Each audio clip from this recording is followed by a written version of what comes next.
Hey everyone, Greg Mescall here at home with USA Water Polo. This is part of our at home advanced. Great conversation on the way here this afternoon, all about the making of a great water polo player. We have a couple of experts in this area. Women's national team assistant coach, Olympian, UC Irvine head coach for women's water polo, Dan Klatt is here. And then also USA Water Polo chief high performance. John, I always get tangled up with your titles here. I had to write about 3 different articles with your name in it this week, and you're just involved in so many things, but you do a lot of important stuff. You're also a college coach. You played at UC Irvine as well. Great to have you both here.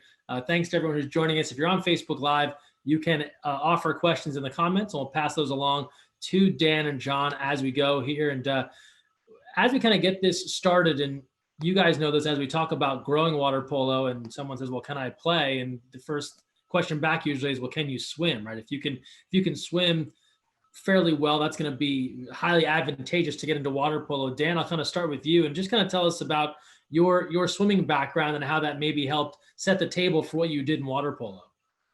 Well, thanks for having me, first of all, Greg. I appreciate it. And the disclaimer before we start talking about anything of making a water polo player is, I think one of the great parts about our sport is there's no exact mold for that. Every player is a little bit different. Every player has different skills and things they do better. Are there important skills? Certainly. But I think the exciting part is this meld of different players, superior in different ways, that put together successful teams. So take everything that we say with a grain of salt, and keep moving forward and trying to refine your game as best you can. So my swimming career, my dad is a swim coach. My dad swam throughout college. He swam at the University of New Mexico. He had a stint with the national team. He was on a world record relay in the 800 free relay in Budapest, 1973, I believe, which in the same pool that I got to play in as a national team water polo player in 2002 in the FINA Cup. So that was kind of a neat thing. But I got started in swimming very young, 5 years old. I started swimming with his club. Obviously had a lot of people around me that were really supportive and encouraging me to keep going. And my swimming career lasted all the way through college, actually. So I swam all through my high school career. I coupled it with water polo. I made it work, amongst other sports, baseball and some other sports as well. And when I got to the college level, I was able to balance it. It's a little bit easier for a men's water polo player to balance the swimming and water polo career than it is for a women's water polo player, because of the seasons and kind of how those operate. And the one thing I'll say about swimming, besides the fact that it's such an important skill, it teaches you how to capture water, how to move well in the water, how to have sustained speed throughout long periods of time, is also the individual competition component of it. And within our sport, we play a team game, but everywhere there's one-on-one battles. There's these little individual components of our sport. And the one thing I loved about swimming and racing swimming was when I got up there on the blocks, you either make it happen or you don't. You either win or you lose that battle, and it's very easy to read. You read it on the clock. And so I loved that aspect of it, where I had all these failures and all these individual successes, and just really tried to build confidence off that. And I took that mindset. You can do this in water polo as well, have those individual battles on your mind, but I took that mindset from swimming and I added it into every possession I played. When I was guarding someone one-on-one as a battle, when I was trying to score on someone as a battle, when I was defending someone at center as a battle. And I think swimming really offers that as well. But it's certainly an important skill. And I love that we kind of hit on that. John, I want to go over to you, and we're talking about things that you work on. One of them is the Olympic Development Program. And as we've had these talks during At Home, round 1 and round 2, we haven't talked much about swimming. It's been a lot about water polo tactics and techniques. And I'm curious, as you're helping evaluate and help select players that people like Dan will coach, where does swimming come into that conversation? I think it's just something that's so easily overlooked, right? Like, I just think it's so easy for athletes to think sometimes when we're in ODP or in processes, like, hey, but I really have great tactics, or I'm a great shooter, or like it's so easy to focus on those. And then we skip like this fundamental step of swimming, right? Where you imagine watching, like, we're all NBA fans and basketball fans, right? But like, I say this a lot to the kids when I'm at an ODP camp or a clinic or any clinic, and I say, like, can you imagine watching a basketball game and somebody dribbling the basketball and then them tripping over themselves while they're dribbling, right? Or like walking up and down the court all the time while they're playing basketball. Like you don't take for granted that somebody knows it's the fitness level and the ability to run in the middle of a basketball game, right? And when sometimes in water polo we forget that, like, unless you're a great swimmer or somebody who has a great relationship with the water, the sport's going to have a hard time coming to you, right? I think that's one. Like, we really have to understand just the importance of the fundamental skill of it.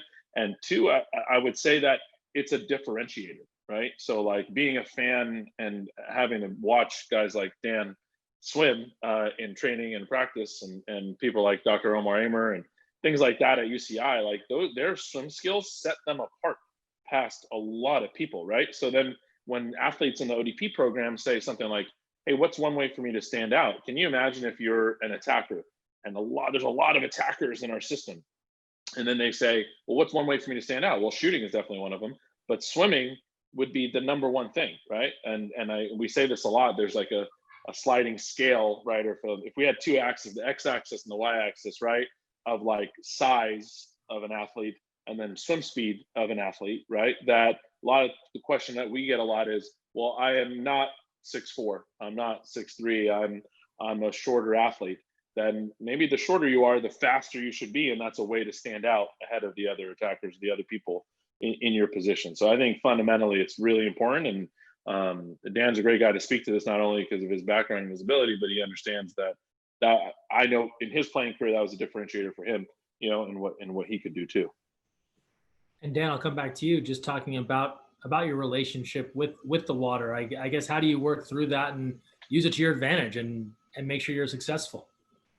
Yeah, absolutely. I mean, the one thing, just to pound that swimming point home, to go back to some of our best attackers of all time, a couple teammates of mine, Wolf Weigo and Tony Azevedo, and then a couple of our past best players, Kevin Robertson and Gary Figueroa.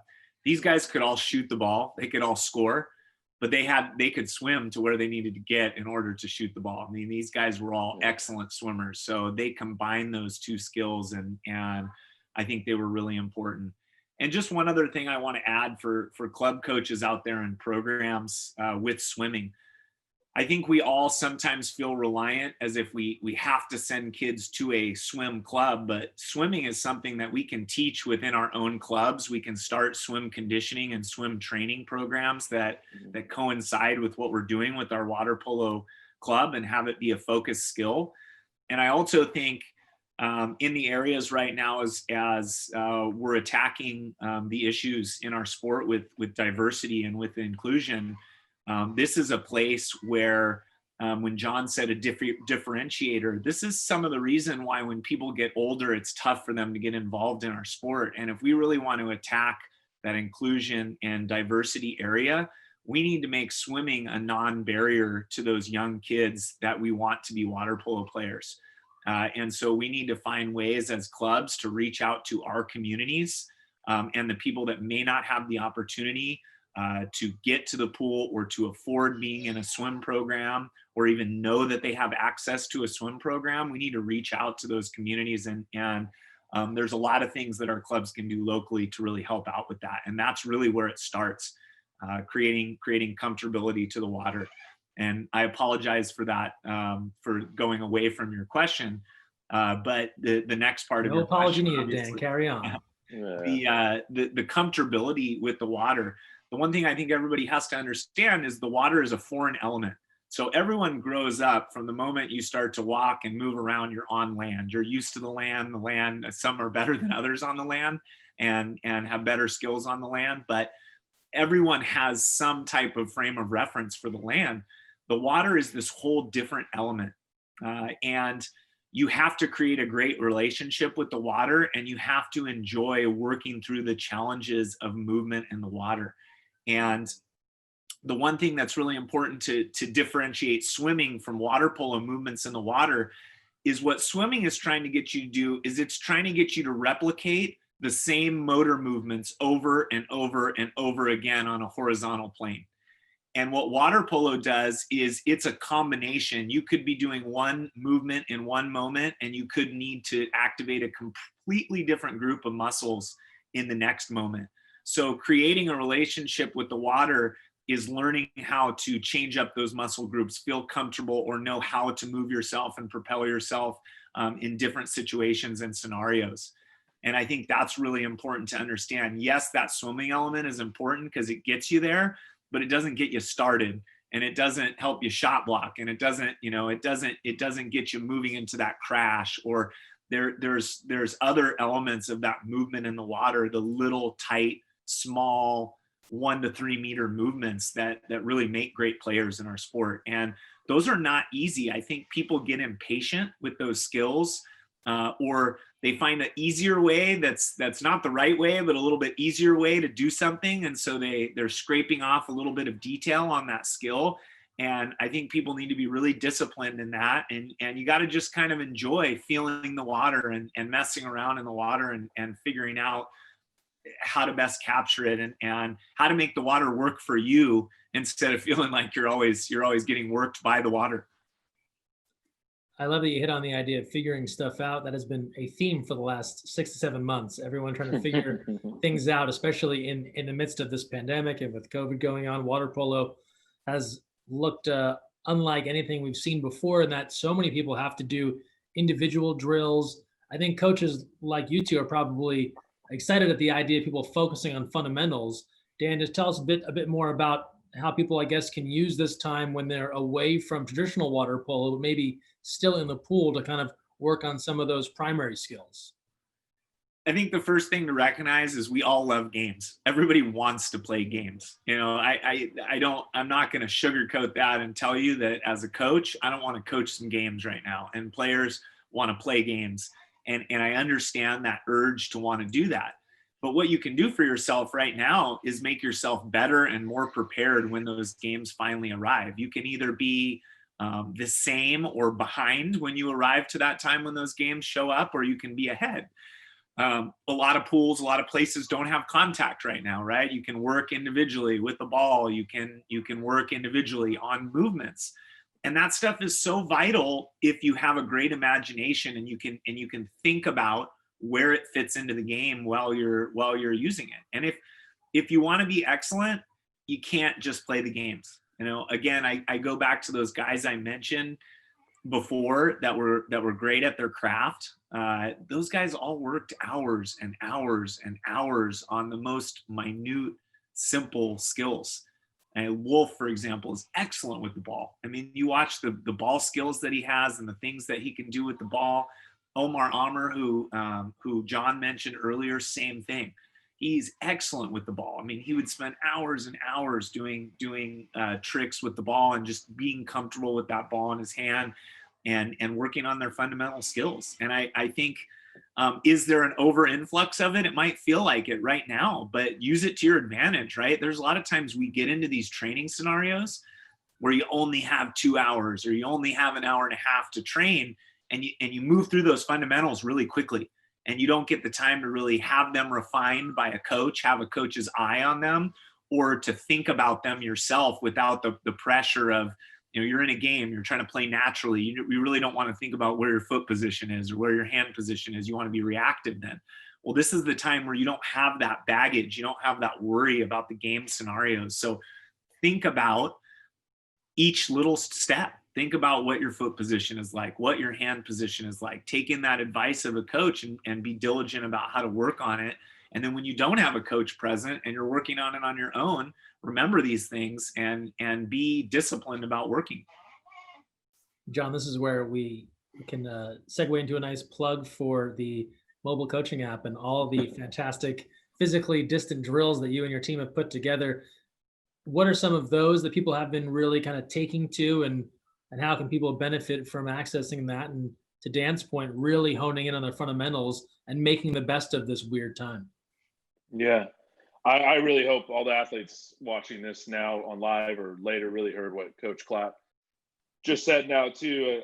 And I'll refer to him as coach in that scenario, because really what what he's emphasizing is building that relationship with the water. And this is the best opportunity that we've had, right, to do that. And you reference these videos, and I'll touch on those. But the goal for someone like for people like us who are overlooking and seeing the whole country here at water polo development, it would be great to see that this generation became the most fundamentally sound generation of all time, because they use this opportunity to really get better at this. And a lot of those videos we're talking about, like, and Dan, Coach Klatt was there for a lot of these when we videotaped our women, our gold medal best women's team in the world. And not only that, I think some of the best athletes that we've ever had to play the sport on our women's team doing drills. If you go to the mobile coaching app and you go under a series of drills that are called perimeter defense 1 and 2, defensive movements 1, 2, and 3. These are our women who Dan gets to coach every day, working on a lot of these same fundamental movements. So to his point of, instead of having this practice where we're focused on prep for the next game, you could take 20-30 minutes and really just focus on all these defensive movements that you could watch in these someone else demonstrating. It would make a huge difference in your game. And I would also say, last thing I'll say to that is as people who are overseeing it, that would be great. But that also correlates to how we evaluate athletes. So it's very easy for coaches and for us in the Olympic development program or in any kind of scouting or recruiting situation to find the athletes who have the best relationship with the water very quickly, right? So we could be watching a training session. For example, we just had our ODP Academy train this weekend in a physically distant manner with no balls, right? No passing, any of those things. But I know that our coaching staff came back and they could still identify, well, here are the 10, 15 athletes that really stood out in these drills. Well, why is that? Because those are so important, right? Because those movements are so important. I said before, if we were watching a basketball game and someone was dribbling the ball off their foot and their hand real quick as they were trying to play the game, we'd say that person's not very good at basketball. But as water polo people, we could watch athletes move in the water and we can say, I bet that athlete is going to be very good. And their relationship with the water is going to translate very well to the next skills that we need to teach. And so keep that in mind as you train during this time. And Dan, since you were part of that 04 team, we've had a couple of guys that train with that group during this time period. And I know you've told these stories as well, right? But there was a premium on swimming and just getting into amazing physical shape, right? And it made me think of this current time, right? People do have the time to really get their fitness at an all-time high level. What do you remember about outside of the pure agony of that training? And I say that with a joke, but like being able to get yourself in such good shape, how did that bring confidence to your game when it was time to do the water polo part of it? Yeah, the first thing I'll say about when you bring up that group and that time, I just want to tell all the players out there that your time as a player is very special. You only get to do it for so long. And the first thing I think about is just how I would give anything to be back with that group of men again, suffering, as we always called it, in that training time. But it was very fond memories of that time. And you felt elastic, you felt like you had armor on when you did that training and you went into it. It's I remember a specific game one time where we were playing the Hungarian team and we played them. It was one of the most amazing games I ever played. And we played up in Northern California at Soda Aquatic Center. And we played the Hungarian team during JOs. And so there was a crowd of probably 1,500 to 2,000 US kids getting ready to play JOs, watching this game. And we actually beat Hungary 14 to 11. And that was the gold medal team, the team that won the gold medal in that quad. And I had the responsibility for a lot of that game because of injuries and exclusions of guarding Dr. Thomas Molnar, who is an official these days. But I remember at one point during that, he had been just pounding on me all game long. And he looked at me and he said, it doesn't matter what I do, you don't stop. I kick you, I punch you, I hit you, and you just don't stop coming. And he goes, this is good. And I was too tired to really respond back to it. But I think about that training that we did gave me the ability to be able to withstand kind of anything that was going on at that moment, be a high level defender against one of the best centers in the world. and compete at that level. And I think that, that is an important mindset to have when you go in, is feeling prepared, feeling confident in that way. And there's a difference between the nerves of competition when you know you're prepared and when you know you're not prepared. Those are two totally different things. Of course, you're always nervous and you want to be successful and win when you play a game, but the way you're able to organize those nerves and put them moving in the right direction when you know that you're prepared is just completely different. And I always felt that during that quad, because there was just so much behind playing in those games. And there were times where we were tired too. I mean, there were also times you were playing games where you're like, okay, maybe not enough rest time before this particular game because I'm still feeling that swim set from this morning or yesterday. But that was a mental challenge in itself that was I think important to our growth.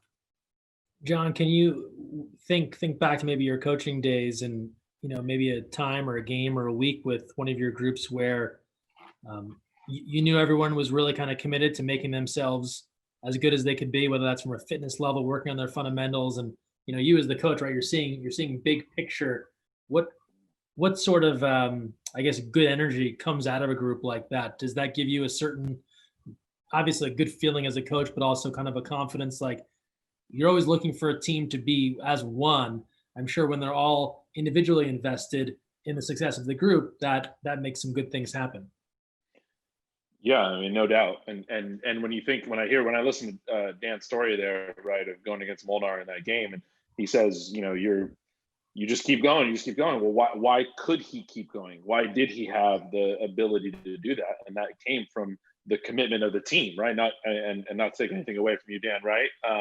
But that happened because of what you're saying, Greg, right? Which is that team was so committed, right, to getting into the conditioning and getting into this fundamental training, that when the time came to fight one of the best centers in the world in a fight, gold medal winning team, they were able to do so. And I think, and Dan said this earlier, and I really want to highlight this as well.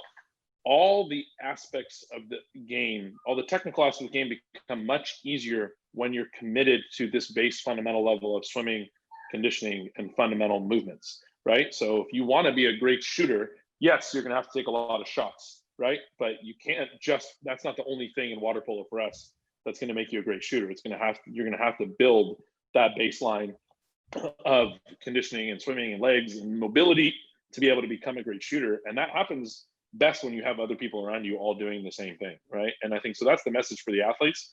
That's also the message for the coaches too, to make sure that that's the environment that we're building in our groups and in our teams, that's a priority, right? Because then when the time comes, like, hey, we've been shooting the ball poorly, or we've been passing the ball poorly, if you don't have that base of skill that you've developed in this manner that we're talking about, and you're building yourself up and the team up, then it's going to be hard to really improve on those areas technically and tactically.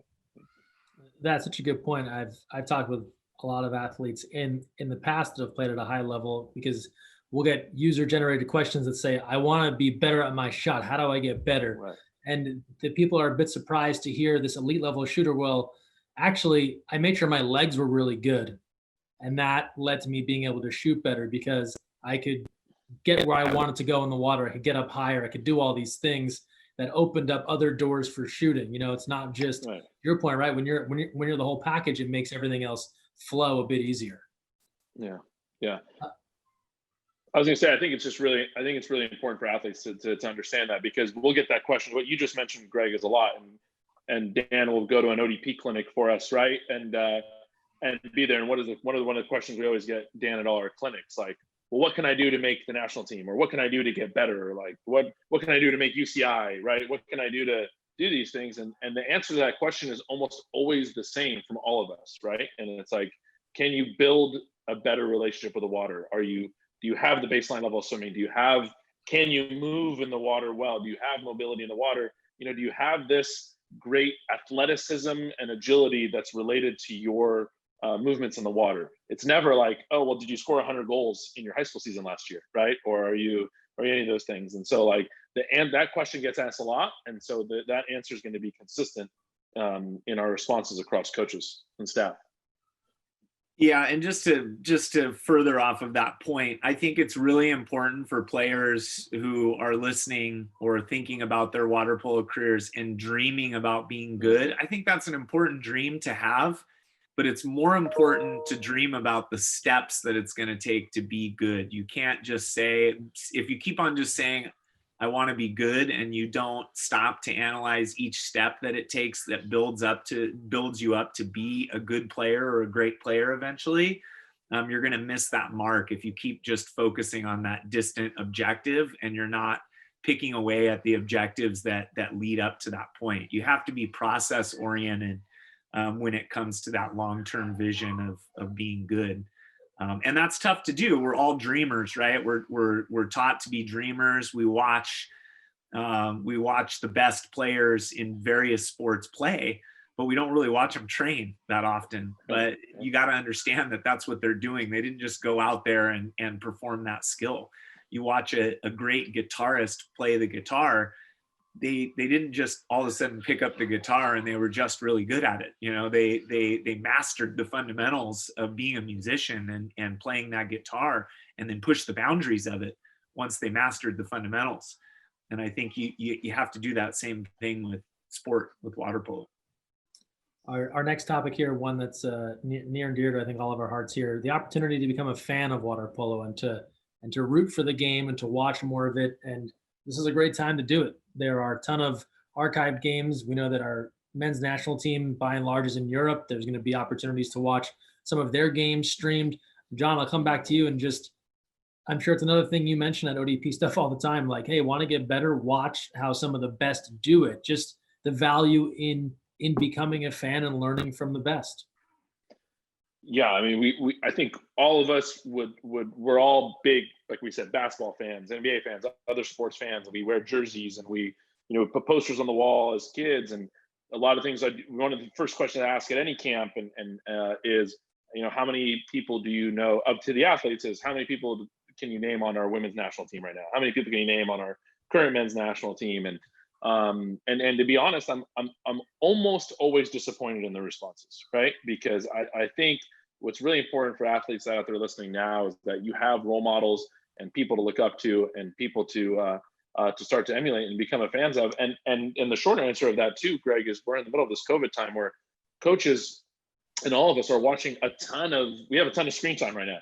If you check your phone and you watch your screen time prior COVID and then now during COVID, it's up. So what are you using that screen time for? I mean, you have the opportunity to dive into games and watch online, all these different things. We talk about like drills and things on the app, but I think this not only can be the most fundamentally sound generation, but could also end up becoming one of our smartest generation of athletes if they choose to watch and learn right from all the film that's being watched right now. And so I think it would be really cool if athletes today were looking up to and became fans of all the athletes we have, especially the ones we have right now, and their athleticism can be emulated. I know Dan and I and Greg, we all talk about this a lot, right?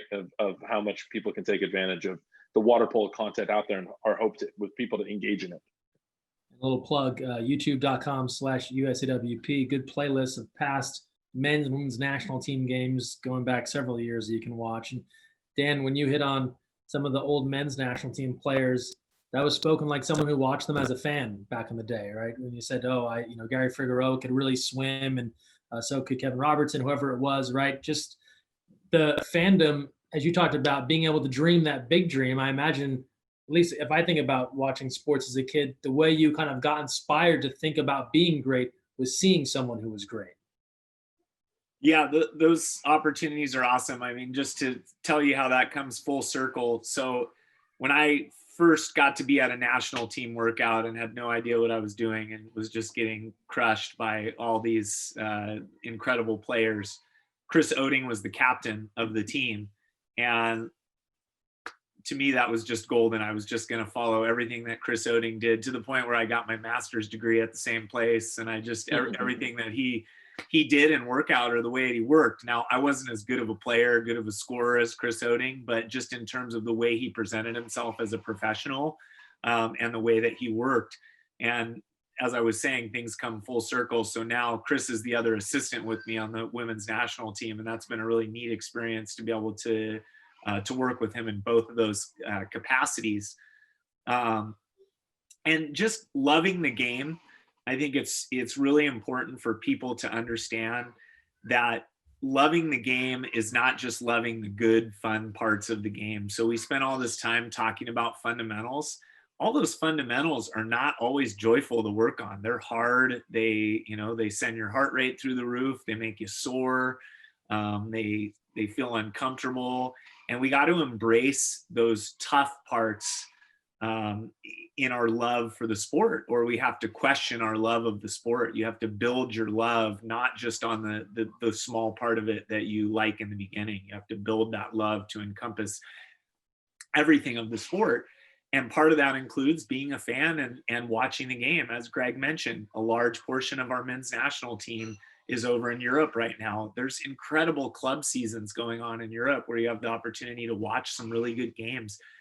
There are actually services, if you don't feel like or don't have the time to watch a whole game, there's a couple websites that are really good that put together highlight reels of some of these really good games where you just get to see some of the great plays by goalkeepers, by scorers, by centers, by defenders. You get to see some of the best action kind of in an ESPN type of way. And every kid I know, if I gave them a task to find something on the internet, they could find it in a heartbeat. They could find it in 5 seconds. So there's no excuse for not being able to find this stuff. It's not that difficult to find in water polo. And I think it's really important to be a fan and know who these people are that are playing for our country, but also there are great players all over the world. And a lot of these great players even post on their own websites skills that you can work on and drills to do. And how neat is that you can watch the captain of the Russian women's national team and she's putting demonstrations on for drills on her website that you can follow to become a better player. I mean, I walk around, the United States, and this is specifically prevalent in soccer fans. You'll see soccer fans wearing jerseys of people from all over the world, all different national teams. We can do the same thing in our sport. Of course, as a member of USA Water Polo, that's always when the competition's on, you're always going to be rooting there. But that doesn't mean you can't enjoy the play of other players and build a game off of your own game, off of what these other players are doing. I think that's essential. That's what makes water polo special. Is it's worldly. You can watch people from all over the world, and the game is a little bit different in each country. And the skills are a little bit different, but they're all incredible in their own right. And it will make your game more well-rounded. It'll help you have a better understanding of the sport. And, in a time like this, where you may be where I am in Southern California right now, and we're a little bit more restricted in what we're doing. And you can turn on one of these games and you can remember why you love the sport or what excites you about the sport. You hit on so many good things there. It was interesting talking to a couple of athletes from different sports during this time when they're away from it and saying the idea, this is a good time to kind of evaluate your love for what you're into. If you're sitting out at this point and not, to Dan's point, like dying to get back into the pool or, ready to go for a game, that tells you something, and we've come across so many people that are so hyped to get back and play water polo. We hear from them all the day, every day, all day, that they want to get back in the water and play. John, we mention it on the broadcast all the time. Dan talked about it from kind of the player point of view. How can coaches use some of these archived games, footage, to kind of continue to build that relationship with their players when they don't have a chance to say, let's practice? Yeah. You mentioned broadcast. I miss doing broadcast with you, Greg. Those are good times, man. Yeah. And when we get to be live broadcast while we watch, Dan and the athletes do their thing, and is a wonderful thing, and I miss it. Look, I think right now part of everybody's routine right now as coaches and athletes should be film review and watching as much of this as we can, because if you can't get in the water as much, or you can't do as much in the water, right? We've talked about this in the past, like really utilizing these games as times to learn, and like to watching a game, and picking an athlete and then following that athlete during the course of the whole game, right? And watching how they play and tendencies through the course of that game. That's one thing you could do. Asking your athletes to watch one of these archive games that we have, and give them 5 talking points, 5 teaching points that you want them to come back and report on, right, from watching the game. Takeaways, having broad discussions about things that they should be looking for in those games. All those are there, and I think what we have to really emphasize for everyone is that we take this for granted now, right? Like, bringing this back to one of my first coaching jobs at a high school at Burbank High. I remember having to beg a lot of people for video footage. I'd say, like, the European championships would happen, or this is when Dan was playing, right, in the games. If I wanted the games of the 2003 World Championships, or Pan American Games, or of the 04 Olympics, you really had to like beg somebody to get the VHS, to when it came back, for you to be able to watch it. And really was not easy to navigate, right? So like, anytime we got a chance to watch those, it would be like I'd have a team meeting in my classroom at lunch, and we'd watch the VHS together while we ate lunch, right? And that was so difficult to do. And then to look at that, what happens now, whatever that is, 16, 17 years later, and how easy it is to do this, I feel like we've now taken it for granted as a community, right? The ease and access to this film is it's just so easy and so readily available, right? That, we take it for granted. And I can't tell you, don't take it for granted, right? Like, you get the opportunity to get your team together, share your screen. If you can't be together right now, share your screen, watch a game together, give them some time to really discuss and get after it, because it's a true gift to be able to watch the great athletes play this game at a high level. And if you know where to find him, one of the greatest video collectors of all time is Rich Corso. Nobody has more video of history of water polo over the course of the years than Rich Corso.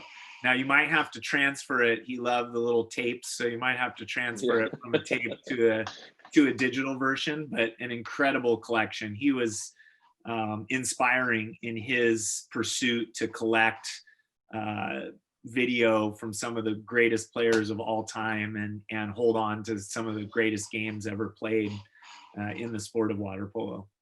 There's definitely an age group watching this that is very confused about all the terminology.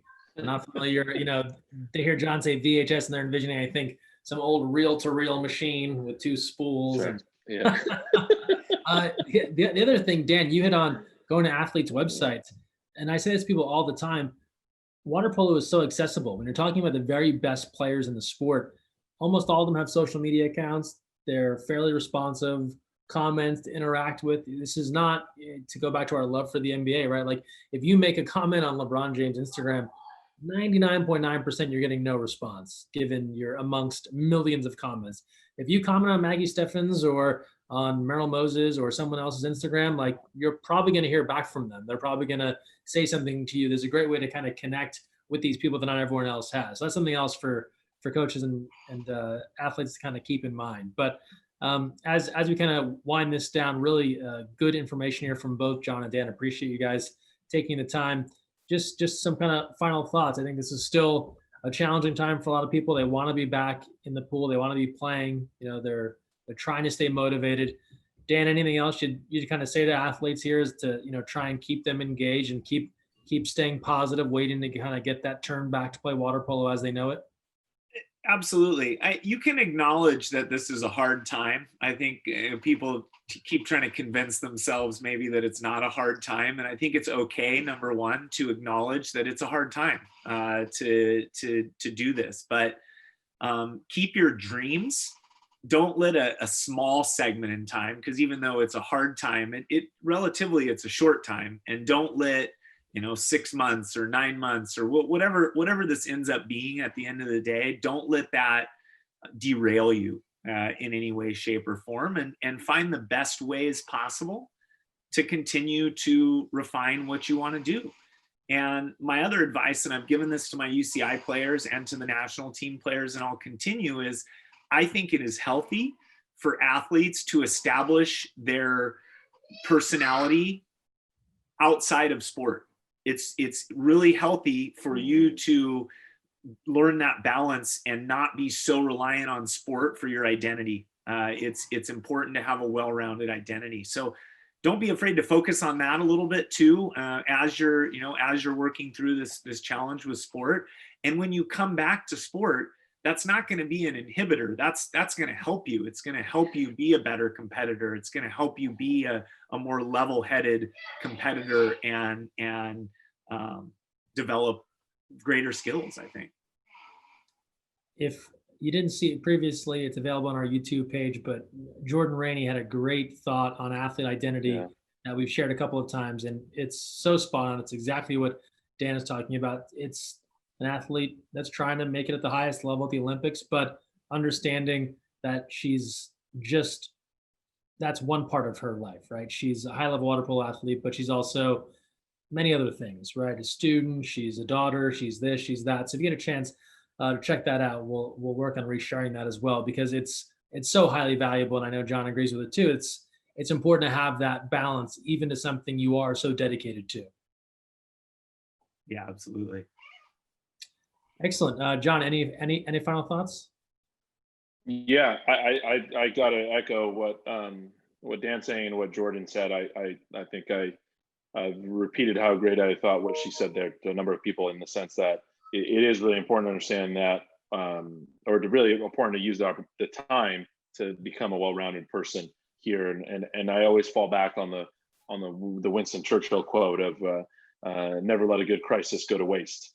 I think like Dan said, it's okay to recognize that these are hard times, right? And if we are in crisis on a number of levels, then don't let the crisis go to waste, right? Now, don't use this as an opportunity to really take advantage of all these different things that we've talked about so far, right? Making yourself a better fundamentally sound player, a faster swimmer, have better mobility in the water, become a student of the game, a fan of the game, and watch video and follow some players.